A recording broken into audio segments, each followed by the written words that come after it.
keep this fairly informal. So as Katie said, if you do have any questions as we go through, then pop them in the chat, and yeah, then Katie will interrupt and ask them. And also I'll pause as we go through just to check in with Katie and see if there's any questions. If it's particularly complex, or if you just want to put your name in, then I'm sure we can unmute you and get you to come in and ask your question, and we can have a chat around things if we need to. So yeah, much prefer that we keep everyone with us as we go through. And if you've got any questions, then please ask. The only daft question is one that's not asked. Firm believer of that. So yeah, I'm James Daniel. I'm from a family sheep and beef farm on the Cornwall-Devon border, just near Launceston, and grew up there farming. Yeah, being pretty busy on the farm.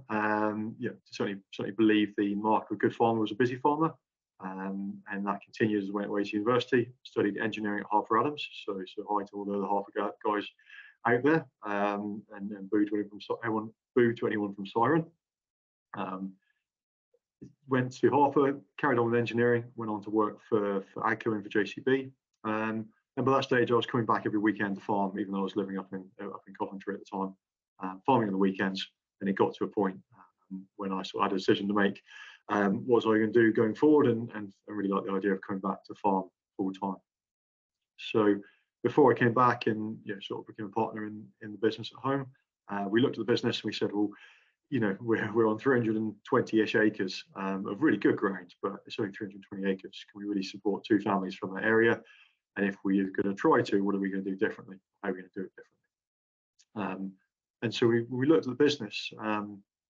It seemed the grazing management part of things was the bit that we never quite got right. We felt we had good support and good knowledge around genetics and flock performance and cow performance, and generally as KPIs go, our enterprises were doing well physically. They just weren't doing particularly well financially. And so we had a bit of inkling we need to reduce costs and probably make more of the stuff that we could grow plenty of when we perhaps didn't want it, and we were always shorter when we needed it, and that was grass. So with the opportunity, I went away to New Zealand, and I wound up on a really interesting farm called Burley, which is in the Manawatu, a couple of hours north of Wellington. It was interesting because it's ran 1,100 head of cattle, being a mixture of cows, about 100 cows that were calved in every year, and they were dairy, sort of ex-dairy cows, being high cell count or 3/4 cows that were picked up on the farm. They were mated back to a dairy bull, and when they gave birth in the spring, we then fostered on another 1 to 1.5 calves a cow. Once they were weaned at sort of 8 to 10 weeks, we then gave most of the cows another 1 to 1.5 calves. So the cows effectively reared around 3.5 calves a year per cow. Those calves then went through into the beef system and were finished at sort of 24 to 36 months. And half of those calves were male dairy calves, and they were kept entire and run as bulls. So really popular system in New Zealand for those that have had the opportunity to travel out there. You've seen bulls, and you may have seen what they call bull technos. So techno is a lane-based system where you break the block of land up into long, thin lanes, like 50 to 60 meters wide, and you split your bulls up, because bulls, once they get past 12 months, as you probably be aware, like to fight with each other, and they lose a lot of energy that way, and they can cause injuries to themselves and others. So you split them up into groups of 25, and then you graze them as a single mob. So it's a really labour-efficient system for grazing a lot of animals. Coming from a sheep and beef farm in Cornwall, that was pretty new. Electric fencing was new, water systems were new, grazing was new, and I probably didn't realise it at the time, but that farm was regenerative, I guess we want to put that phrase across it. It was super low input, both in labour in terms of physical inputs. It was near organic, had been organic before, using a meagre amount of artificial nitrogen in the spring. It was high output, pushing 1,500 kilos of live weight per hectare per year. There were no sheds, and it wintered about 900 head of stock each winter as well on grass alone. In a reasonably favourable climate, given winters were probably 90 days rather than maybe the 120 plus days we'd have here. So slightly shorter winter. The winter rain was about 100 days, which was a slight advantage, but it was also pretty wet. So it was getting that 40 inches of rain that a lot of people in the UK would experience. Coming in as manager was a baptism of fire. We didn't turn a fence off, so all the electric fences were handled live. The induction involved putting on a pair of welly boots, standing on the gravel track and grabbing onto the fence just to test it was working in the morning. So it was an interesting mindset, and which I've adopted everything that business did, but there were a lot of things to like. And I think as hopefully a few of you are adopting, it posed a lot of questions about what do we do at home? Why do we do things a certain way? And sometimes there's good reason, and sometimes there's not good reason. And so my presentation, I've titled it People, Planet and Profit. The order can be interchanged, but I think it's the feeling going forwards. If we're going to have successful businesses, we need to be looking after ourselves and our family. So we need to be enjoying what we do. We need to be doing it in a way it's sustainable. And we need to be producing really healthy, nutrient-dense food. So we need to combine all three of those. And the great opportunity we have as farmers is we have the ability to do all three simultaneously, which is fantastic. There's no other industry, I don't think, in the world that can deliver a product whilst improving its environment and making a profit. Most other industries are extractive. They require using something that's a finite resource. So farming is the opportunity, if it chooses, to do it differently and to do it much, much better, and to really, create something that will last forever. And that's what farming is, isn't it? There's always been farmers of some description. It's just finding a way of working with nature rather than against it, to ensure we farm in a way which means we can keep doing it, get enjoyment with it, and earn a decent profit at the same time. And through my business, I came back from New Zealand and set up a company called Precision Grazing. I really set that up to start working with neighbours and helping them improve their grazing management. And first couple of years of that business, I was sort of doing everything. I was installing a grazing system. A lot of that was from subdivision, making big fields smaller so animals can move more often. We can talk about the impacts of that later. So I design it, put in the infrastructure, and then I'd manage that system from measuring the grass to moving the cattle. So I learned an awful lot about our conditions and our climate and what we can get away with and what we can't, but also learned a lot in terms of the impact that had. And it was that change in management which really enabled the clients I was working with to dramatically reduce inputs while either maintaining or increasing output. And that made gave them far more room for profit. Making room for profit or creating profit and reducing costs is obviously really important as subsidies come away and as the Sustainable Farming Incentive Scheme is going forward. But hey, look, maybe not. It certainly won't be like for like, not without some work and some effort. What options you choose to take. So that's a bit of a background. And probably what I'll do now is I'll start sharing the slides. And as I say, if there's any questions, then look, just pop your name in the chat and we can bring you on. Or if it's a short question, perhaps type it in. And, in case when did you want to do your polls? Did you want to do any of the polls before you start, James? No, I'll probably just do a bit of more business intro, and then we can run that as we get to the appropriate slide, I think. Well, thank you. What I will do whilst you're muted, Katie, just let me know. Just let me know that you can see that sort of opening slide. Yep, can see that fine. Fantastic, thanks. Okay, that's cool. Very good. Yeah. So people, planet, and profit. And so I'm James Daniel, and I founded Precision Grazing in 2016, and we're going forward now. With me in that business is three of my colleagues: Sarah Morgan, Rhys Williams, and Rachel Wood. You may guess from Rhys's name that he's based in Wales. Rachel's in Bristol, and Sarah's in Shropshire, though she's just come down to warmer climes in Cornwall to start farming there with her partner. So it's we cover the UK, predominantly England and Wales, working with sort of 350 clients a year through a variety of means, some one-to-one, some discussion groups, and we'll touch on a few of those things now. We do a range of tasks. We do things like grazing plans. We look at infrastructure, business plans. Quite a lot of joint ventures in the last couple of years. Whatever we do is always linked back to making best use of graze grass, because we see that as a sort of a guaranteed way of forming a resilient business that's normally profitable in most years. One thing we do, and that's growing really well recently, is our discussion groups. So we run discussion groups in Wales, and they're through Farming Connect, and they're funded very kindly. So there's about 23 of those in Wales across beef, sheep, and dairy. So if you're in Wales and haven't joined one of those, then reach out and we can put you in touch with the right people to get signed up. In England, we run a private discussion group, about £350 to join for the year, and that gives a range of on-farm meetings as well as some virtual meetings. So there's always a monthly contact, and we provide support to our members within that group, ad hoc and normally free of charge, depending on what the support they need is. And what we've done is there's been a good amount of interest in the last couple of years, and the way we work with clients at the moment is we really need them to become a discussion group member before we start to work with them, because within a discussion group, and I hope there's people on the call that are in discussion groups, it's a fantastic place to be. Surround yourself with like-minded people that share your views and your values, and you'll drive each other to achieve things. And so that's what we're finding in our discussion group. It's been a really powerful place to be, and seeing really good ideas being bounced off each other, knowledge shared, and people making really good progress within that environment. So that's been a great thing to be part of, and I know our members really benefited from being in there. So if that's of interest, then get onto our website, and I'll share these slides afterwards. You've got the links and so on, and you're very welcome to sign up and to join us for the year ahead.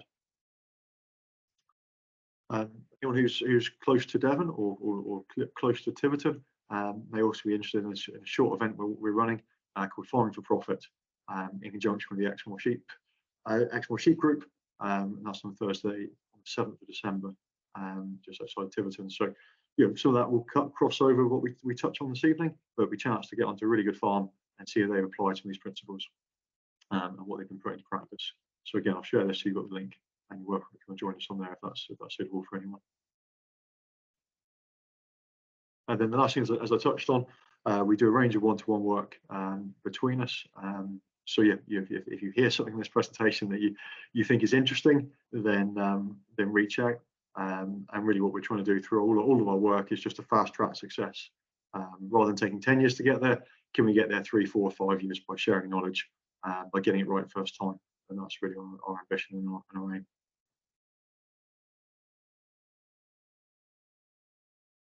Okay, what we'll do now is this is time for the first poll, Katie. So I'll just introduce the questions. So a question I put through to anyone that we come across or it comes forward to work with us. We generally ask them 3 questions. Number 1, do you love what you do? Number 2, is it sustainable? And number 3, is it profitable? So we're going to poll you guys, and it's a yes/no answer to those 3 questions. When I say do you love what you do, I think that one's quite simple to explain. Is what you do you find what you do fulfilling, or does it enable you to be fulfilled with other activities? Because it's okay to work to earn money to fulfill other goals and do it that way. But do you love what you do? Do you have a passion for it? Is it is it really what gets you up in the morning? Is it sustainable? So perhaps you can ask yes to that one. So you should see a poll pop up. It's a yes/no answer. Then you will find a blue submit button at the corner of that screen. So as you answer 1, the next one should pop up. We've had 8 responses out of 40 odd people. I'll give them another couple of minutes to. Yeah, it's a good response so far. 90% are loving what they do. So why should we love what we do? Well, life's pretty short, isn't it? Or can be really short for in some cases. So it's important we do, and I think most importantly as well, in linked with that, is if you love what you do, you tend to be good at it.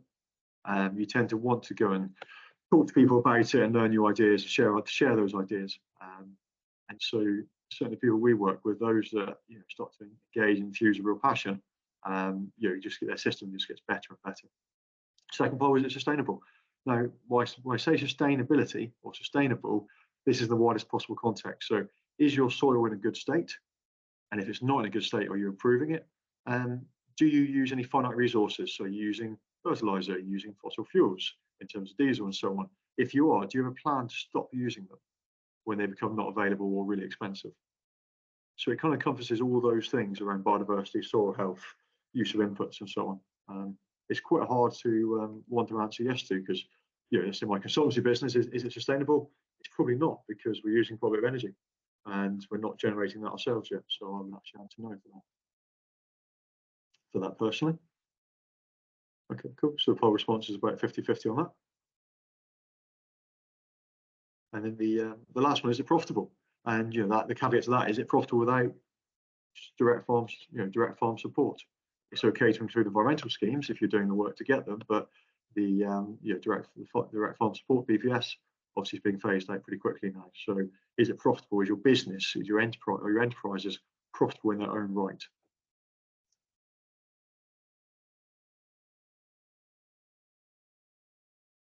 Okay, and about 50-50 on that as well, 60 or 60-40 to be accurate.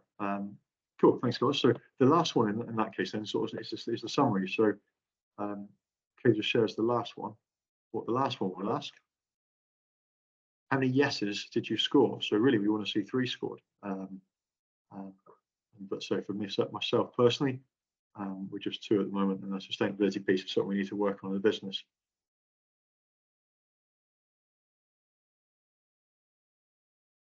Okay, cool. So a bit of a spread. So we've got 30% at 1, 56 at 2, and 11 at 3. So those guys with 3, yeah, fantastic work. That's awesome. And those at 2, there's obviously something to work on. At those at 1, there's a bit more to work on. If you can get the thanks, Katie.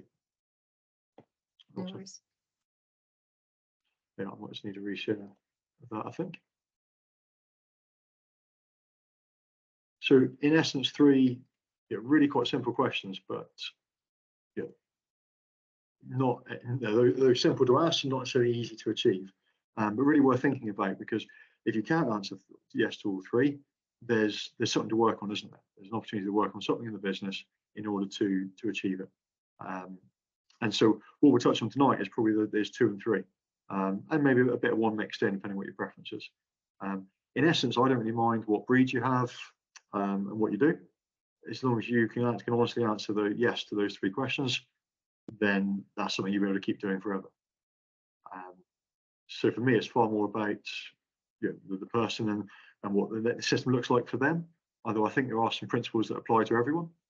And again, we'll discuss some of those principles this evening, and we'll look at 1 or 2 examples. And we can talk through 1 or 2 examples, but I'm certainly not here to tell anyone how to farm. But the way you're farming, you must be able to answer sort of yes to those 3 questions, is my suggestion. So in my personal view, what a farm business should do, move that box out of the way, they should aim to maximise the pasture they can grow with the best possible management. If we can get that right first, then we'll produce as much feed as possible on farm for free, in essence, because growing grass, although it may be management intensive, it involves some thinking, most of growing grass really is organic. We add water and sunshine, which we're providing for free, and pasture will grow in most cases. So it's our management that limits it, rather than our situation or our environment. Management is one of the first limiting factors as to how much grass a farm is producing. We should adjust the farm stocking rate, or the business should adjust its stocking rate to utilise this feed, the feed it can grow, whilst minimising winter costs. So we'll look at some costs of feed in a minute, and it's always an interesting one to think about your farm. And there's a term within dairy called marginal milk, and it's milk that's produced from feed that costs more than the milk is worth. And so what we're starting to think about with our clients is marginal meat. Could we drop stock numbers? Well, first of all, can we get the grazing management on point? Because that will carry as much stock as possible at the lowest possible cost. Once we've got the grazing management on point, what's our stocking rate look like? Are we carrying stock with nitrogen and purchase feed? And if we are those extra stock profitable? So how efficiently are we converting those inputs? In essence, those extra stock are being carried by fertilizer and feed, really never profitable, or never sustainable, I should say. Maybe profitable in cash terms, but never sustainable, because the fertilizer and feed has quite a big carbon footprint.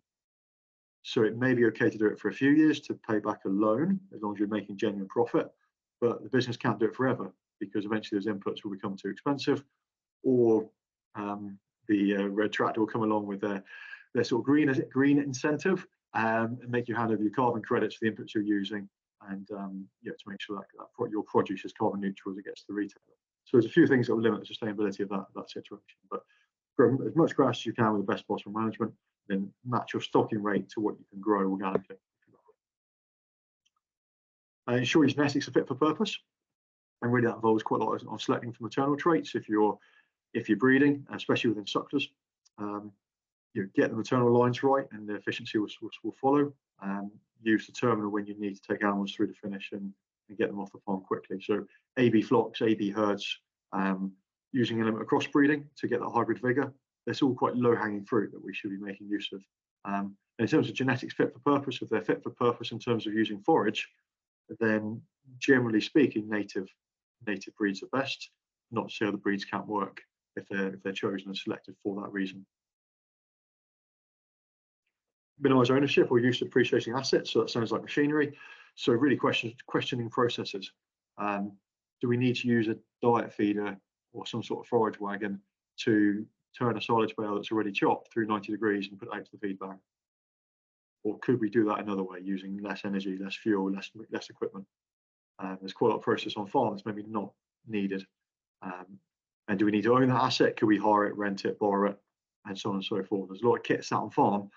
In some instances, we've seen clients that have traded out a machine or a tractor or vehicle, use the equity from that to put in towards infrastructure, to improve their grazing or to improve pastures, and they've returned that investment within a year. So they've sort of funded that within cash flow, reduced depreciation, and then set the farm up to be really successful. So be worth a look and a critique of that. Do some benchmarking. So it's always useful to sort of say, well, where are we now? What's the profitability?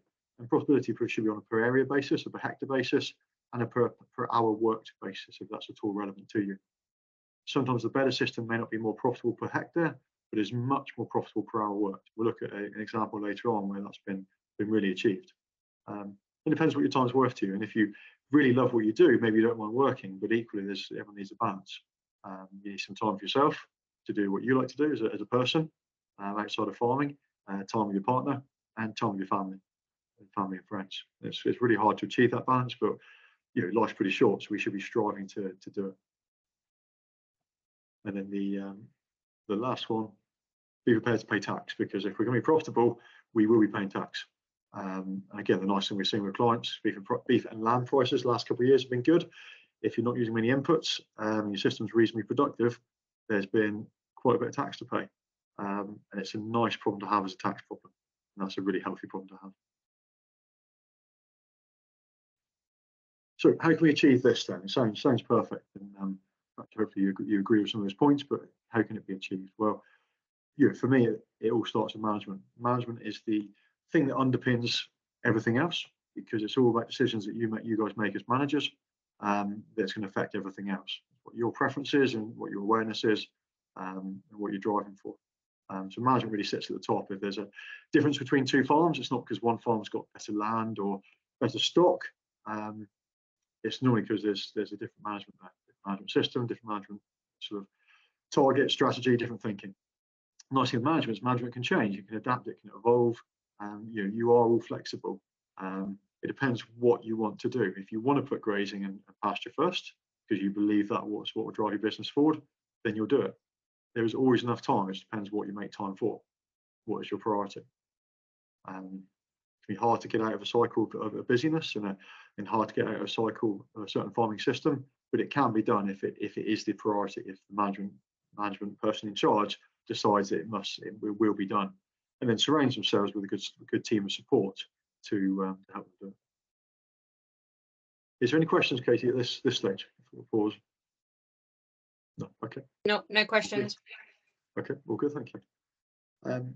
So thinking about management, and let's sort of move on to what the fundamentals of a low-cost system. I guess what we realise if we're producing livestock is the relative cost of the feeds that we can use, the cost of the feed we use relative to the other options.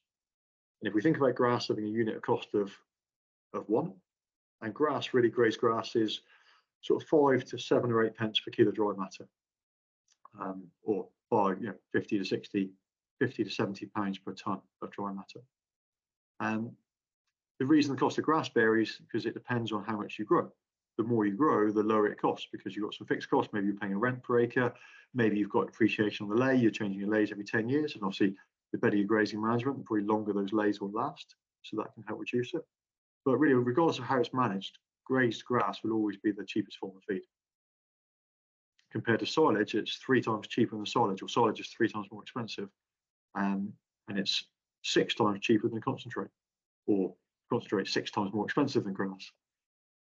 What it generally means is that when animals are eating grass, there is the most potential profit. Your profit margin is at its greatest. When they're eating silage, profit margin is less. And generally, animals that are housed with the extra cost of housing, need to be doing probably at least 1 kilo a day at the moment to be breaking even to covering the cost of that housing system.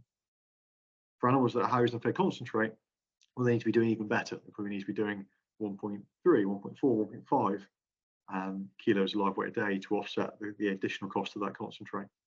So quite often the concentrate that's being fed isn't making any money, but it may be achieving a goal. It may be getting the animals off farm on time so that cash flow is aided and pieces like that. But what we shouldn't lose sight of is that although it's very easy to ring up and order 10 tons of feed, and everyone in the business accepts that that's just normal, it's just what you need to do, there's no money in it.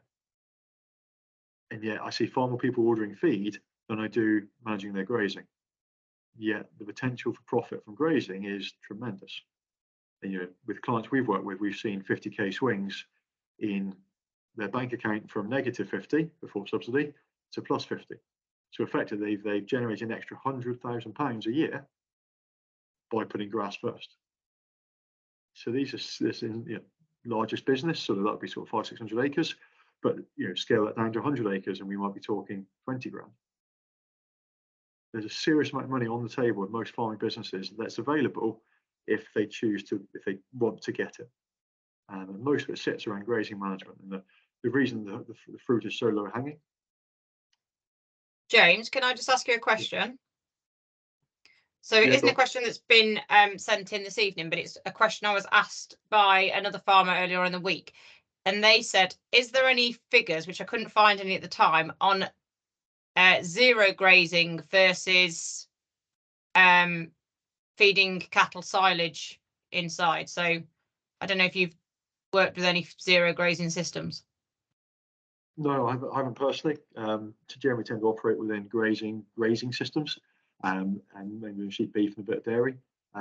So no, I guess it's perhaps an easy one to work out. I imagine slightly less than the cost of silage, depending on how efficiently you can run the equipment and how that equipment is depreciated as well. I might send him to speak to you because he's down your way. Okay, cool, very good. But whatever it is, it won't be cheaper than grazing. And so to be housing animals when they could be grazing, it's never going to be cheaper than that. So good question, the motives and the options for doing so. So I was just put through here. So the size of the opportunity, and some of you may have seen this before, but the first column looks at the grazing management, so let's say the animals are mainly in the same fields most of the time. That farm, if it's reasonably productive, is going to grow about 6 tons of dry matter a hectare. For reference, there's about 4 bales of silage per ton of dry matter as a guide. Although it's going to grow 6 tons, it's only going to eat about 70% of that. So the feed utilised is about 4 tons. Now, all we've really got to do, and we've seen clients do this right across the country, is we just got to put the infrastructure in place or put the management in place so that same group of animals that were just sat in that field effectively can then move more often. And we can talk about ways of doing that. Sometimes that means not spending any money. You don't have to spend any money, just about management. But if we move them, let's say twice a week, we can get a couple more tons of production with the same grass and the same ground and the same cattle. We can increase utilisation, and so we go from utilising 4 tons to 6 tons. Effectively, that would mean your stocking rate increasing by 50%. Or it may not mean that. It may mean not needing to use spread fertiliser because the management's growing you the extra grass that you're buying with nitrogen. It might mean animals perform a bit better. So rather than having a bit of a tight spell through that sort of dry May, June, there's plenty of feed ahead of them. Or grazing season being extended. So you can get out a couple of weeks earlier, you house a couple of weeks later, and again, we're saving £1.50 to £3 per head per day with those changes. If we do a bit of all of that, then that's when we start to see really big differences happening in the business. If we move animals more often, as you can imagine, the productivity potential, we start to fulfill more of that potential productivity. So it might be growing something like 10 tons, using about 80%, using 8 tons, that's a 100% increase. So at 100% increase, that's like doubling the size of your farm. Really, for potentially no to very little cost to do so. So that's pretty epic, and it's such low-hanging fruit that we've got to ask ourselves, if you're not doing it already, well, why not? And obviously there can be a range of excuses, but most of it comes down to management, the desire to do it or the need to do it. And then if we move daily, and again, say we're in a really productive part of the world, we might be growing 12 tons, utilising a bit more of it if we choose to.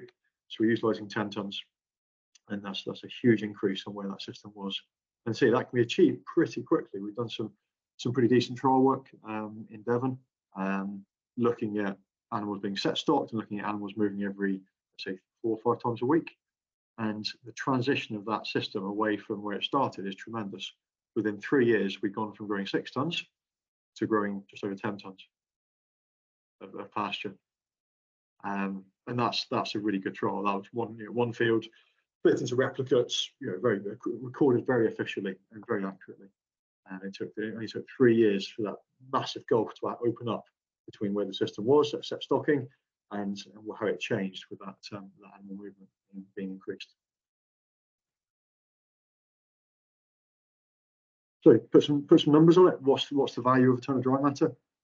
If we increase what we grow, so we just get an extra ton of dry matter, well, what could it do? It could displace some things we're buying. So if by getting an extra ton of dry matter, we've got feed where we don't normally have it, maybe that's on the shoulders, maybe that's in the middle, doesn't really matter. If we can avoid feeding silage, hay, or maybe going to a brassica crop, that's worth about £115 a hectare equivalent. That's what a ton of feed was worth.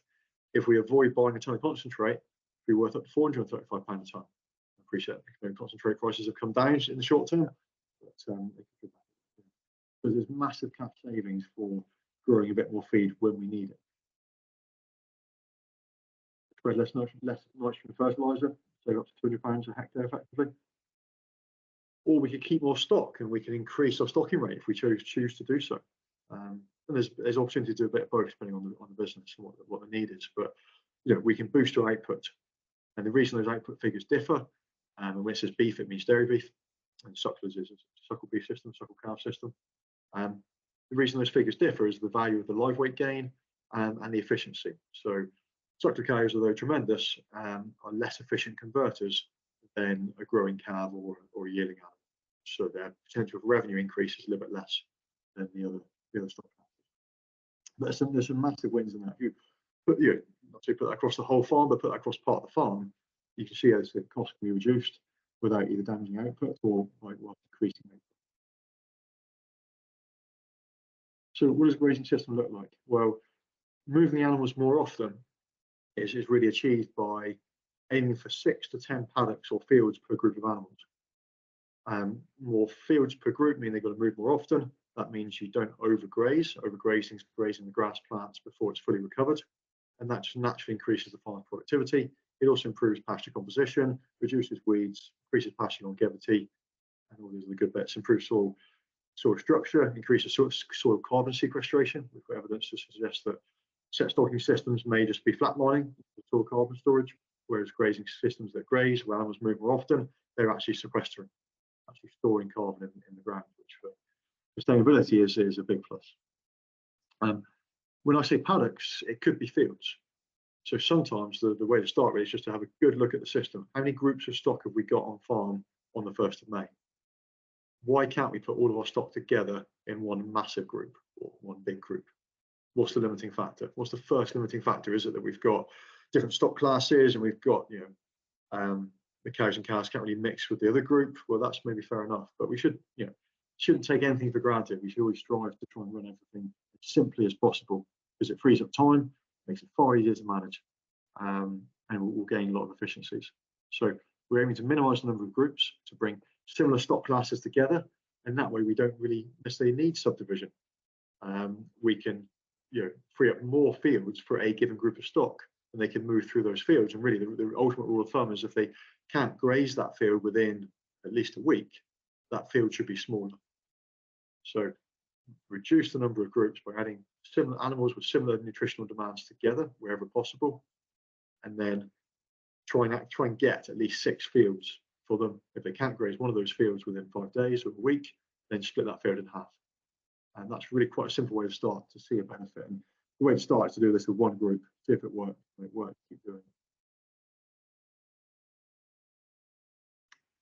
it. I think there's a comment coming in to say about mixed grazing. So yeah, big fan of mixed grazing, particularly something like where the need for feed is similar, and actually mixed grazing, putting sheep and cattle together, is probably far easier to implement than something like a leader-follower system. And a leader-follower system is where the and stock class with the highest priority goes ahead and the lower priority follows. The issue with doing that, though, is that you can spend too long in one place unless you have a lot of paddocks. So putting, let's say, cows and calves in with ewes and lambs, putting bulling heifers in with ewes and lambs, that's all good. Putting growing cattle in with weaned lambs. It's pretty true that the greatest enemy of a weaned lamb is another weaned lamb. And so if you can have 200, 300 weaned lambs in a field, and then you top that up with 50 yielding cattle, it's effectively like adding another 200 weaned lambs, but they're cattle. And so you get all these synergies in terms of worm consumption, with each species consuming worms for the other stock class, a much even graze, because both species will graze next to each other's dung, but not to their own. And lots of other synergistic benefits. And also you lose a group. You had two groups, you put them in together, you have one group, similar nutritional demands, one group to see rather than two groups, less travel, less time, less to think about. So yeah, combining sheep and cattle is fantastic. And we'll share these slides as a simple example there of how you can work out what sort of area, what your sort of target paddock size or field size is, and then you can apply that to what you're doing. But I thought I'd give you a few examples. It's nice to bring this into real life. We've got Mike and Roberts. They farm suckler beef in Weybridge in Cornwall, and started working with them in 2019. We came up with some aims. So the aim was to improve the profitability of the suckler beef enterprise through a focus on grazing management in order to reduce nitrogen usage. Oh, hello, not sure what happened there. I'll try that again. It said someone else took control of the presentation, so yeah, we'll resume from there, guys. This is Mike and Sam, father and son working together. Sam got off building and came back, and similar situation perhaps to myself. He'd been away working, wanted to come home to the farm, time to review things. First thing I did with them was a set of management accounts. We sort of discovered that, well, we thought it was good news. Their suckler enterprise was in the top 10% of all suckler beef enterprises in the UK for profitability. The downside is that not many suckler beef enterprises are profitable in the UK. So these guys were making something like £6 per cow per year in terms of profit before subsidy. So that wasn't ideal. It was better than making a loss, but it wasn't great given the amount of work they were doing to earn that money, or not earn that money as the case would be. So they came up with this saying they wanted to improve the profitability of the enterprise in its own right, with a focus on grazing management. In order to do that, we're going to reduce costs, so less nitrogen. They were originally buying 3 Arctic loads a year. To not feed bears when they run out of grass. They're running out of grass in August, September. James, your presentation hasn't moved on back to it's still on the first slide. Okay, fantastic. It said did I want to resume, and I assumed I did. So let's try that again. Yeah, thanks for the heads up there. Cool. I'll do it the conventional way, and we'll just skip through.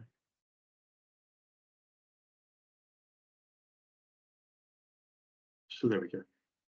Yeah, so cut costs, maintain productivity, and ideally increase calf weaning weights a bit, because as you can imagine, if they run out of grass in August, September, then the calves perhaps weren't weaning as heavy as they could have done. And reduce the housing period. So a bit of productivity focus, but a lot of focus on cost reduction. That was their figures. Again, we'll share this for interest. So they were doing well against their peers. It's an own farm as well, so there's no rent in this. But still, cost production was a pretty heady £4.20 per kilo. Their gross profit was £480 per hectare.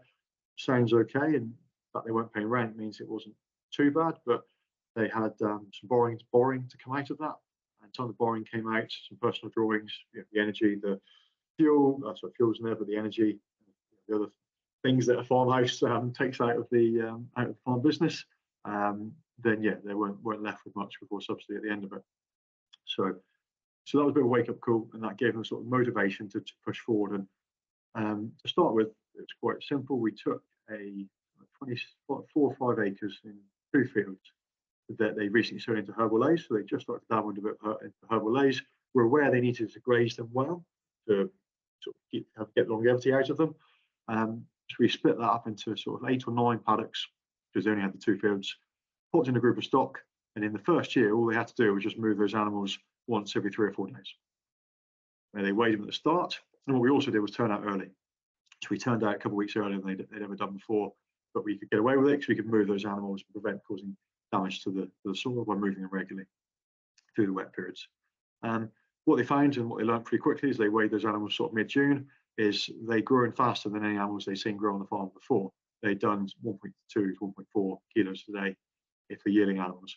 So that was good. That gave them the confidence they needed to start bringing a little bit more money in to transfer the money they would have spent on nitrogen. In that first year, they dropped off 1 arctic of nitrogen, and they transferred some of that money into infrastructure.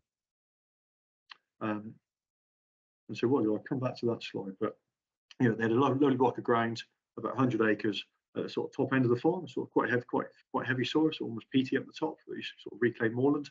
But it was four big fields, the biggest being over 30 acres.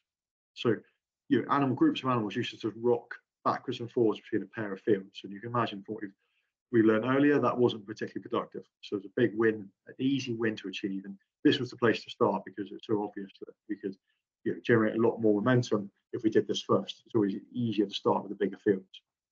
More efficient defence, lower cost per metre, but also it's going to give you the biggest win. So you maybe see from the image there, they were split up. So a permanent electric fence was put through the middle, and in the largest field through the middle, both ways, to create like a cross, and that provided kind of the core subdivision. A water pipe was laid under that fence, and then troughs were put in strategic locations. And they were permanent troughs because the decision was they didn't want to have a lot of labour and they had some cash to spend with the money they saved in fertiliser. So they were happy to put in permanent troughs. It could have been a mobile trough that moved with the animals, but it was a permanent trough in this case. And then from that, it gave them the ability, if they chose, using a temporary electric fence, to kind of break that down further into paddocks at times of the year where they needed more subdivision. And so that's how they started, and they've since applied that principle. So you see how that sort of works in principle there. And that's a field that was one big field, now been split into paddocks. Once that's set up for the grazing season, there's very little labour involved. It involves every 3 or 4 days or 4 or 5 days, opening the gates or dropping the fence and watching the stock move past you to the next paddock. The water's in place, subdivision's in place, and it's just growing farm or grass. I'm saying that was then applied to the wider farm, and you see all the lines on that image, but there's a plan for subdivision, or there's subdivision in place across the wider farm now. So that's permanent, some of it's temporary, and the lines in some of those lower fields look quite busy, but in essence, they're not actually that's not actually split into loads of paddocks. It's just got kind of water troughs, or it's got access to power, so that it could be split into those paddocks if needed to provide that subdivision. So what did that do? Well, we did a budget about a month ago.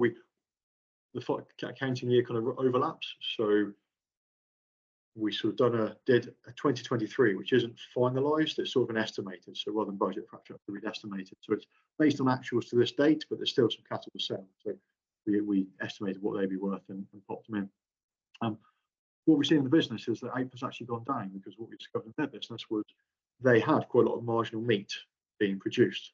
The 3 Arctic loads of fertiliser they were buying, yes, some of it was to substitute a lack of grazing management, but some of it was, when combined with the concentrate they were buying, it was carrying extra animals effectively, or finishing extra animals. So they have reduced numbers slightly, and they've had a more flexible policy on selling either finish or selling to store, because what they're driving for is not now output, they're now driving for profit.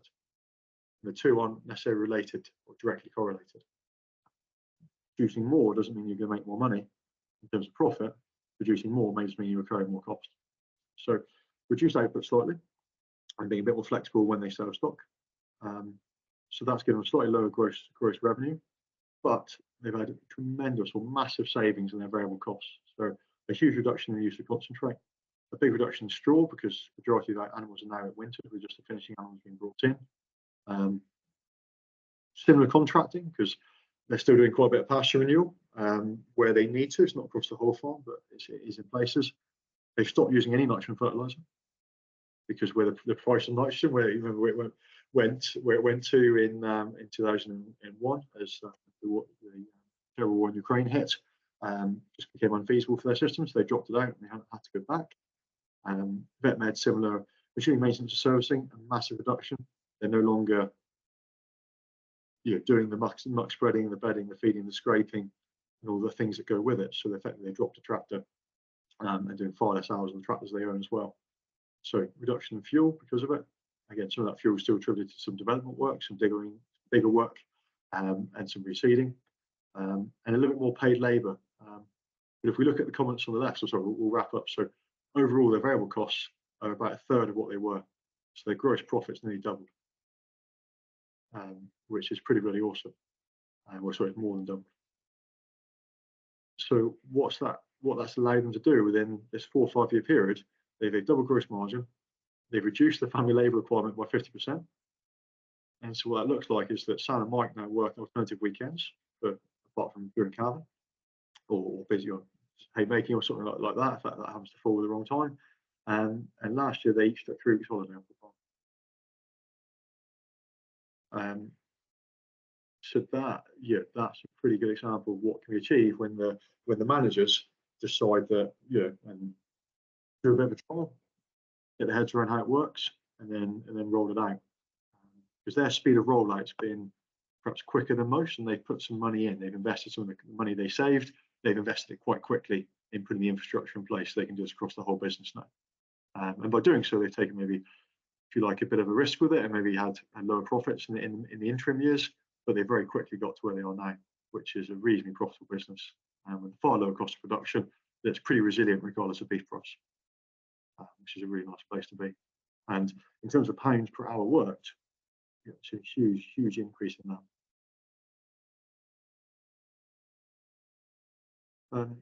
So I thought in summaries, so what do we?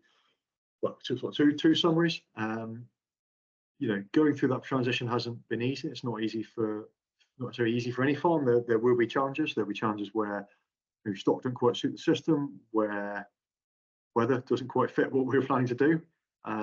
There's also peer pressure and opinions of other farmers that are looking over the fence and wondering what's going on. It's surprising how many farmers are farming for their neighbours, not necessarily for themselves. And it doesn't matter if your neighbour's giving you a check every year for the privilege, but if they're not, then there's something to look at there. In terms of solutions for that is to set some clear goals. What do you want to achieve? And I think the most interesting goal to think about is what do you want to do as a person? I think so much of farming is, you're a farmer and therefore you love to farm and that's all you want to do with your time. And whilst that might be true for some people, there's quite a lot of farmers that like to do other things, and the business should be a vehicle to enable that rather than something that just gives them lots of work to do. So have some goals. It might be about time off, it might be about time with the family, it might be financial goals. Hobbies, other stuff like that. It's really useful. Make a plan, so write them down, tell people about them, and then build a team around you that will support you. Because you've got a team that believes in what you're doing, where you're going, and give you advice on how to get there, or support you whilst through the ups and downs. Then we will be successful. And we all sit in this sort of continuum where it doesn't really matter where you start, but if you're sleeping well, and you're getting suitable hydration, so drinking water, avoiding the caffeine, and you're eating well, and you're getting some exercise, and you're able to rest, your mental health's in a good state, and it really all interlinks, doesn't it? It's one big circle. When the circle's going well, it repeats, and we can achieve great things. And when it's not going well and gets a bit vicious, it's maybe a hard one to get out of. So certainly, look at that support team and make sure you've got that around you. The opportunity is there. So it's really up for you guys to go forward and grab it if you want it. And for those that answered yes to all 3 of those statements, do you love it? Is it sustainable? Is it profitable? If you answered yes to all 3, keep doing what you're doing.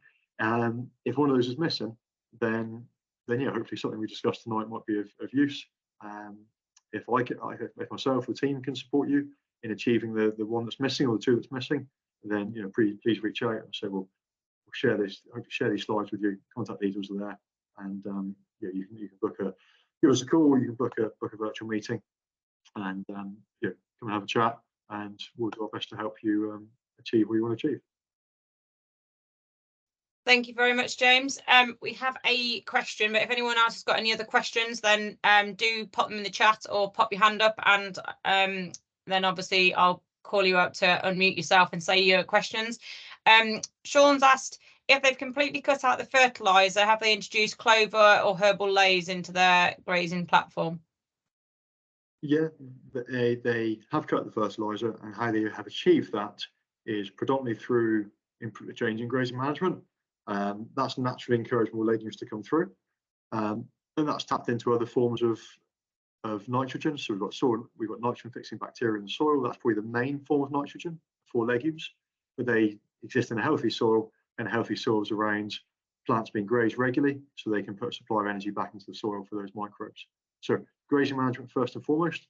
On the areas of the farm that were in arable, so this farm was growing some, it was letting some land out for a dairy farmer who was growing maize and other crops. Because the soil structure on that land and the general health was pretty challenged, in those fields they've chosen to put in some diverse mixes. So they used herbal lays on the fields that had a need to improve soil structure. On the fields that are permanent pasture, they're staying as permanent pasture, and we're just watching what happens as the grazing management improves. So legumes part of the solution, but grazing management really come first and fulfilling most of it.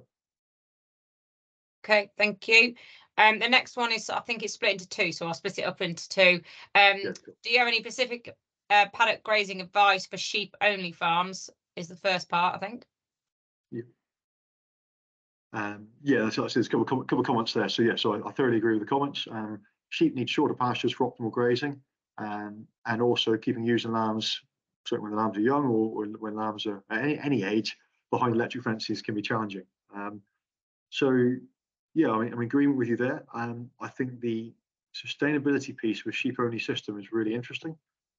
We've got to do something to get around and get over these worm burdens. So whether that is diverse species mixes that have these anthelmintic properties, higher nutrient and mineral densities, so the animals are better prepared to deal with the worm challenges.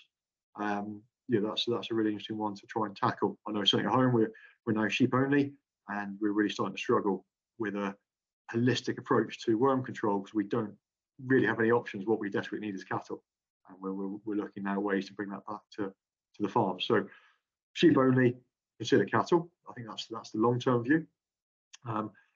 Before bringing those in or finding a way to bring those in, yeah, grass does need to be short and leafy. Herbal lays give you the option. So the limitation with sheep is, for best performance, they need grass to be short, dense and leafy.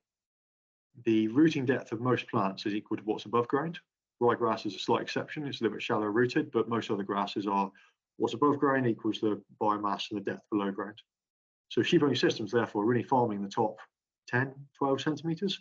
And that's really a little bit limiting in terms of sustainability and access to minerals and all this other good stuff. So herbal lays, or herbs in general, will keep quality at taller heights. So consider how herbs maybe fit in the system. And that can also help with worm control. So that forms maybe a part of a larger holistic approach. With sheep, getting the supply and demand balance to match can be quite a challenge. So keep it very simple. Run the largest flocks you can within reason, especially once lambs are old enough to cope with that. So if you're lambing outside, set a stop for lambing at an appropriate rate. Keep the covers quite short and dense. Once lambs get around 6 weeks of age, consider moving some of those fields together between 4 and 6 weeks of age and starting some sort of rotation.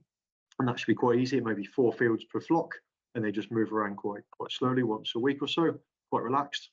And then as pasture growth picks up, have an option, a strategy for taking paddocks out to maintain quality. That maybe you need to make some silage.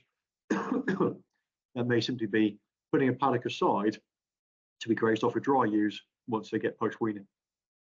So yeah, sheep systems are more challenging simply because the window of opportunity is much shorter and the target pasture height is so much smaller, whereas cattle are a bit more flexible.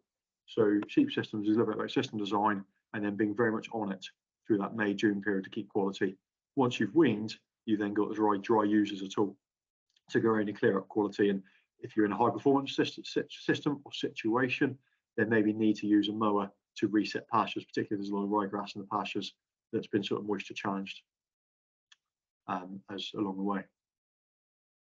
And as part of that, have you got any nuggets as to how you can keep sheep behind an electric fence? Yeah, I think working with the largest flocks possible means that there's less need for fencing.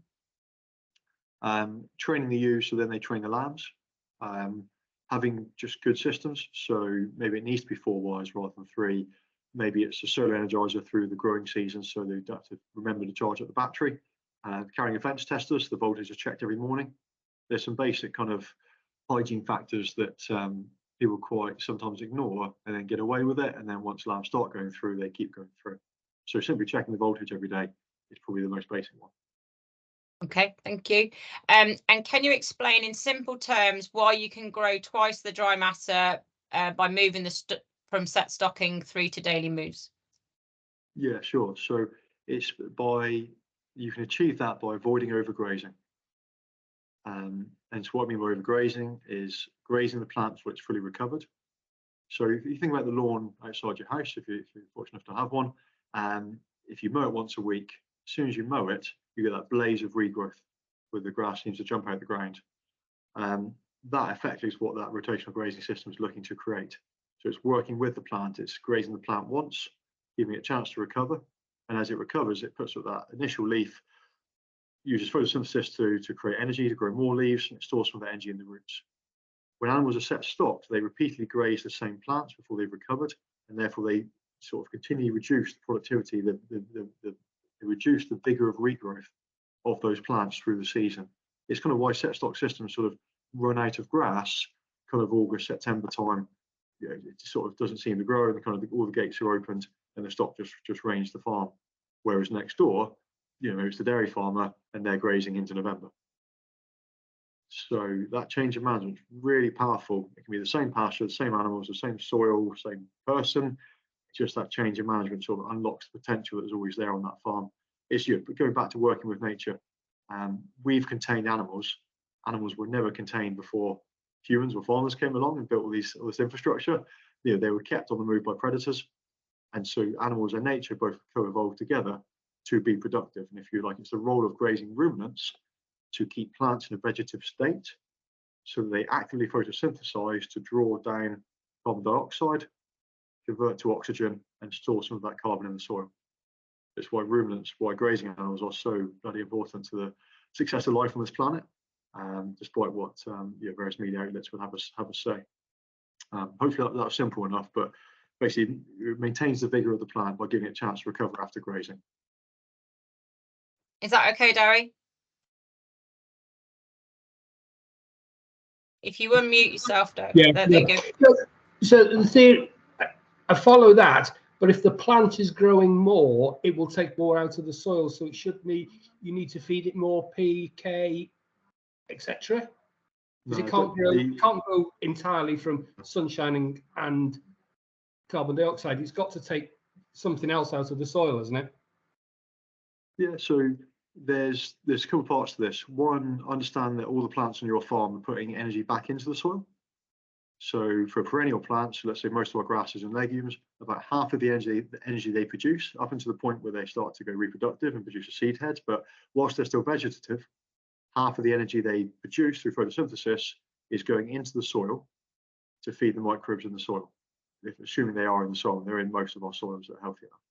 Those microbes are delivering minerals, as you say, to the plants. And because of our farming practices, we've got massive reserves of P and K in the soil, the nitrogen elements coming from the atmosphere.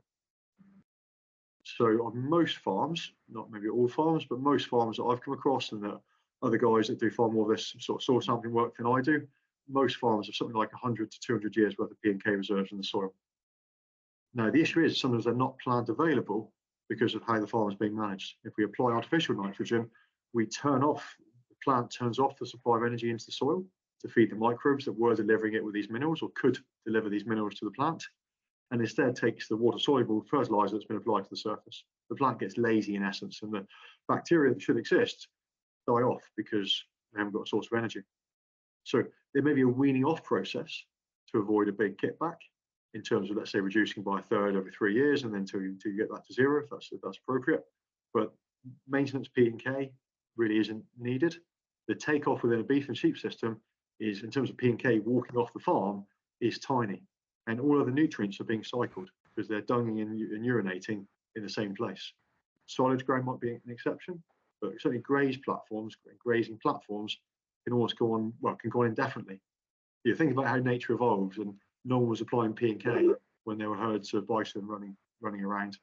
The number of ruminants in the world hasn't changed much in the last 400 years. So that nutrient cycling is very real and is sustainable.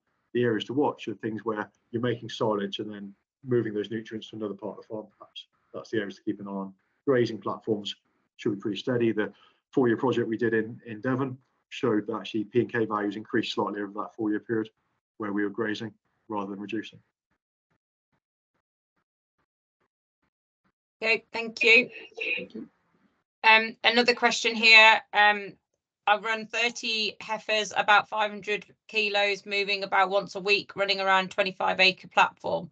What would be a good size paddock to split into? Cool. Okay. So what I'll do is I'll go back to share the example I had in here. We didn't quite get to, because it might be helpful for somebody to sit down in writing. So it should be on this slide. There we are. So yeah, the nice thing is we quite often get a paddock size question. You know, what size paddock do I need for this and so on? Well, you guys actually have the answer, because if you know what your stocking rate should be, so you've already identified that those 30 heifers are 500 kilos, and you know they were pretty good in a 25-acre platform, then all you need to do is divide that area by a target number of paddocks. And really, if you're going to be doing rotational grazing well, you need to have at least 6 paddocks, ideally 8. You could have 10, but between 6 and 10 paddocks or fields is the piece. So if it was a 25-acre field, 25 acres divided by 6 gives us what, about 4, just over 4 acres of paddock.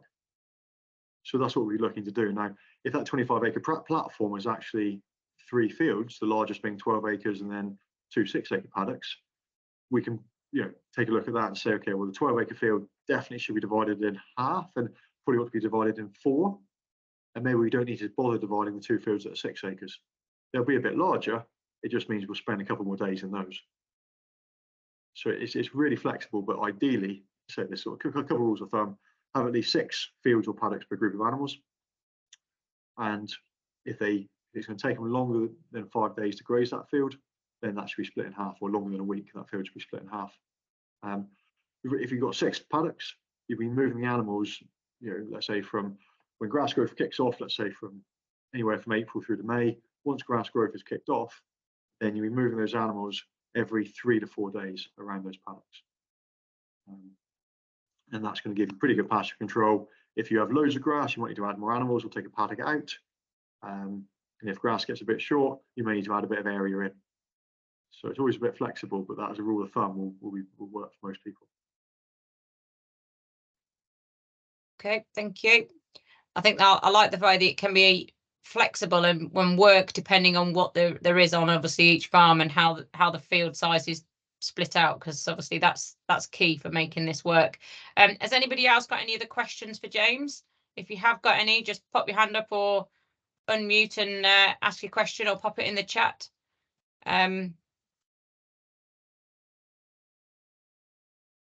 Give everyone a minute, but if it doesn't look like there's any more questions coming in, James, but thank you very much for your time this evening, for sharing your knowledge and expertise with everybody.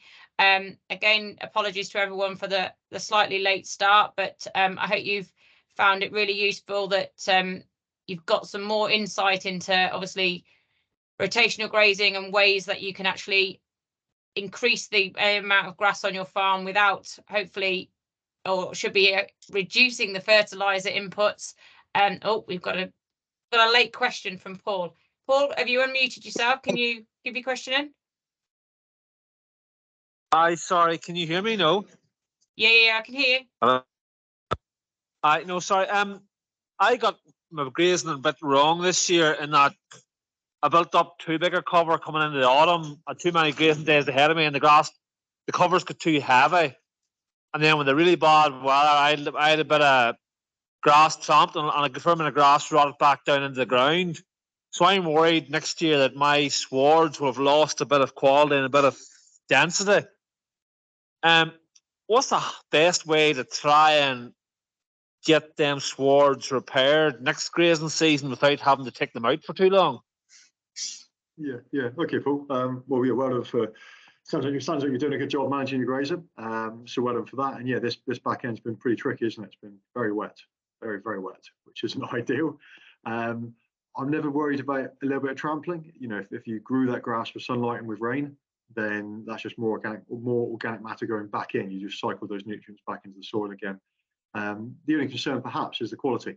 So what are you going to have to deal with on the first grazing, you know, when animals come out the shed or come out next year? What are they going to have to deal with? Now, if we have a wet back end, it's quite normally unusual we have a wet start to the following season. It'll be wet at some point, but it's not really all wet.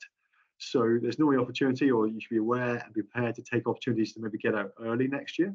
Because you've left cover, you know, grass kind of grows grass. You've got a leaf area set up there, so your overwinter growth might be a bit higher.